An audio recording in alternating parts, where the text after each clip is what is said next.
안녕하세요, 여러분. 오늘은 정말 중요한 주제로 찾아뵙게 되었습니다. 바로 보이스피싱 예방법에 대해서 말이죠. 요즘 보이스피싱 수법이 정말 교묘해졌어요. 예전에는 당신이 복권에 당첨되었습니다. 이런 뻔한 수법이었는데 지금은 정말 실제 기관에서 전화한 것처럼 너무 똑같이 만들어놔서 구별하기가 어려워졌습니다. 저희 채널에도 어떻게 하면 보이스피싱을 예방할 수 있는지 문의가 정말 많이 와요. 특히 우리 어르신분들께서 많이 걱정하고 계시거든요. 그래서 오늘은 20분 동안 보이스피싱 예방법을 완벽하게 정리해서 알려드리려고 합니다. 이 영상 하나만 보시면 어떤 보이스피싱 전화가 와도 절대 당하지 않으실 수 있어요.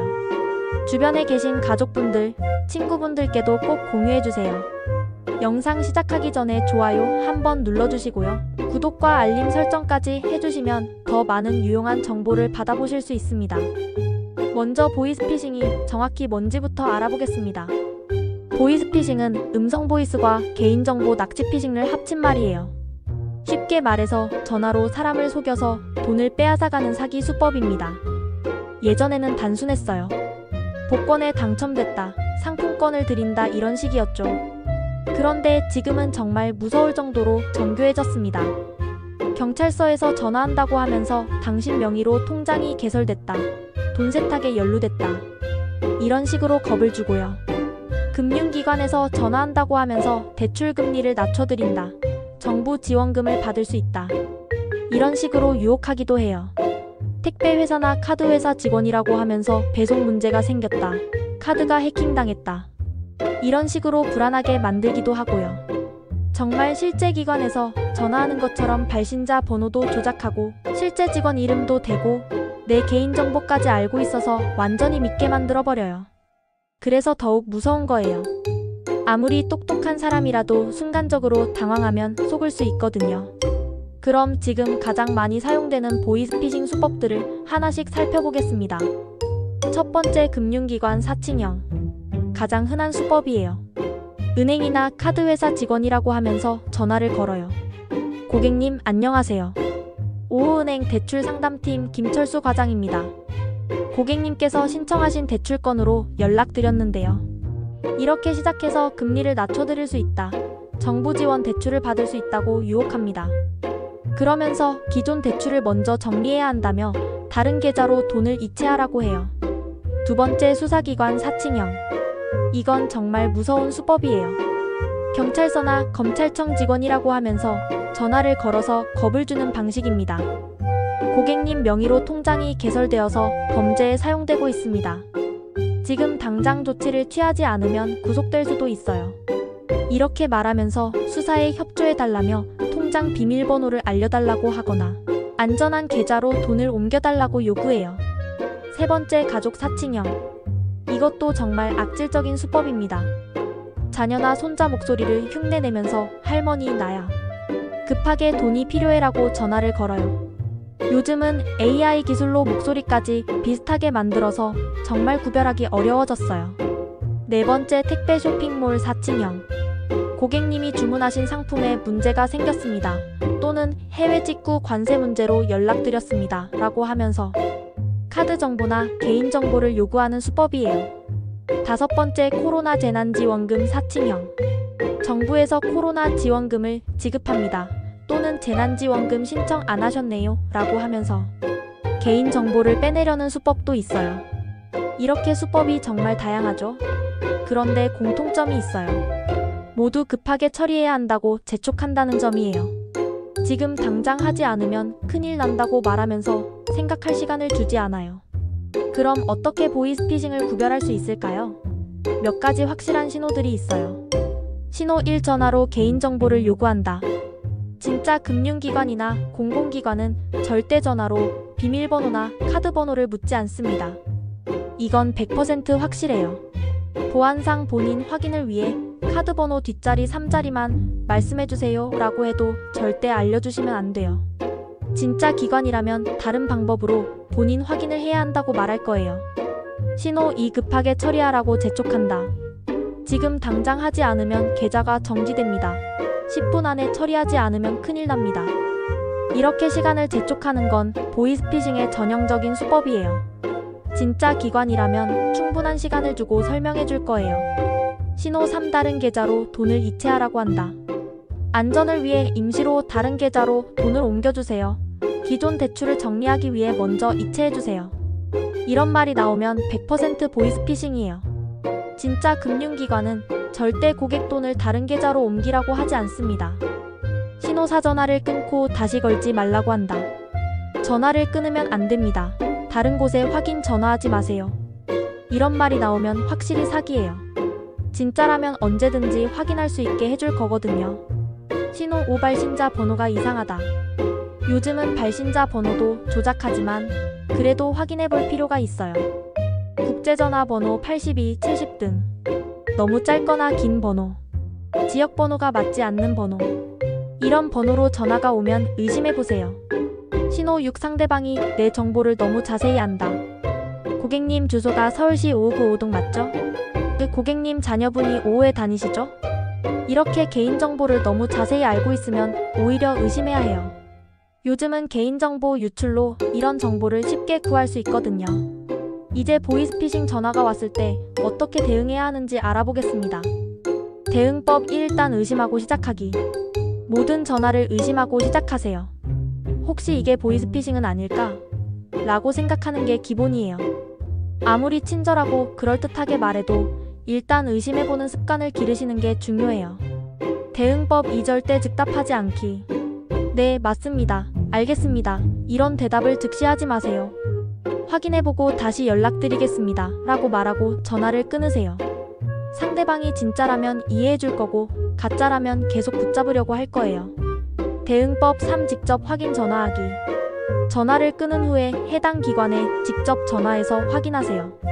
은행이라고 했으면 그 은행 고객센터로, 경찰서라고 했으면 그 경찰서로 직접 전화해서 방금 전화 온 게 맞는지 확인해보세요. 이때 중요한 건 상대방이 알려준 번호로 걸지 말고 인터넷이나 전화번호부에서 찾은 공식 번호로 걸어야 한다는 거예요. 대응법 4. 가족과 상의하기. 혼자 판단하지 마시고 가족과 꼭 상의하세요. 이런 전화가 왔는데 어떻게 생각하니? 라고 물어보시면 가족들이 객관적으로 판단해 줄 수 있어요. 대응법 5. 절대 하지 말아야 할 것들. 이건 절대 하시면 안 되는 것들이에요. 1. 개인정보 절대 알려주지 않기.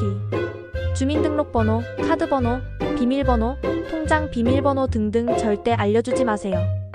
2. 돈 절대 이체하지 않기. 아무리 급하다고 해도 전화로 돈 이체 요구받으면 절대 하지 마세요. 3. 앱 절대 설치하지 않기. 이 앱을 설치해야 안전합니다. 라고 해도 절대 설치하지 마세요. 4. 링크 절대 클릭하지 않기. 문자로 온 링크, 이메일 링크 등 절대 클릭하지 마세요. 대응법 6. 녹음하기. 가능하면 통화를 녹음하세요. 요즘 스마트폰에는 통화 녹음 기능이 있어서 쉽게 할 수 있어요. 나중에 신고할 때 증거로 사용할 수 있고 가족들에게 들려줘서 판단을 받을 수도 있어요. 이제 스마트폰 보안 설정을 통해서 보이스피싱을 예방하는 방법을 알아보겠습니다. 삼성 갤럭시 사용자 1단계 설정 보안 및 개인정보 보호. 화면 위에서 아래로 쓸어내려서 설정토입니다. 바퀴 아이콘을 누르세요. 그 다음에 보안 및 개인정보 보호를 찾아서 누르세요. 2단계 보안 위험 자동 차단 켜기. 보안 위험 자동 차단을 찾아서 버튼을 파란색으로 바꿔주세요. 이렇게 하면 악성 앱이 자동으로 차단돼요. 3단계 국제전화 차단 설정. 전화 앱을 열고 오른쪽 위점 3개 설정 기타. 통화 설정 국제전화 수신전화 차단을 켜주세요. 아이폰 사용자 1단계 설정 전화. 설정을 열고 전화를 찾아서 누르세요. 2단계 알 수 없는 발신자 차단. 알 수 없는 발신자 차단을 켜주세요. 이렇게 하면 연락처에 없는 번호는 자동으로 차단돼요. 3단계 스팸 차단 앱 설치. 앱스토어에서 스팸 차단 앱을 검색해서 설치하세요. 후이즈, 티전화 등등 여러가지가 있어요.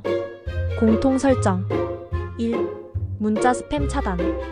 스마트폰 문자 설정에서 스팸 문자 차단 기능을 켜두세요. 2. 앱 권한 관리. 설정에서 앱 권한을 확인해서 불필요한 권한은 차단하세요. 특히 통화, 문자, 연락처 권한은 꼭 필요한 앱에만 주세요. 3. 자동 업데이트. 스마트폰과 앱들을 항상 최신 버전으로 업데이트하세요. 보안 패치가 계속 나오거든요. 만약 보이스피싱 피해를 당하셨다면 이렇게 대응하세요. 즉시 해야 할 일 30분 이내. 1단계 112 신고. 즉시 112에 전화해서 보이스피싱 피해를 당했다고 신고하세요. 통장 지급 정지를 해달라고 요청하세요. 2단계 1332 금융감독원 신고. 금융감독원에도 신고해서 이중으로 지급 정지를 요청하세요. 3단계 해당 은행에 연락. 피해를 당한 계좌의 은행에 직접 전화해서 지급 정지를 요청하세요. 당일 해야 할 일. 1. 경찰서 방문. 가까운 경찰서에 가서 정식으로 피해 신고를 하고 사건 사고 사실 확인원을 받으세요. 2. 은행 방문. 주거래 은행에 가서 피해 구제 신청을 하세요. 사건 사고 사실 확인원을 가져가세요. 3. 신분증 재발급. 개인정보가 유출됐을 가능성이 있으니 신분증을 재발급 받으세요. 지속적으로 해야 할 일. 1. 통화 녹음. 앞으로 모든 중요한 통화는 녹음하세요. 나중에 증거로 사용할 수 있어요. 2. 서류 보관. 모든 관련 서류를 잘 보관하세요. 원본과 복사본을 모두 보관하시고요.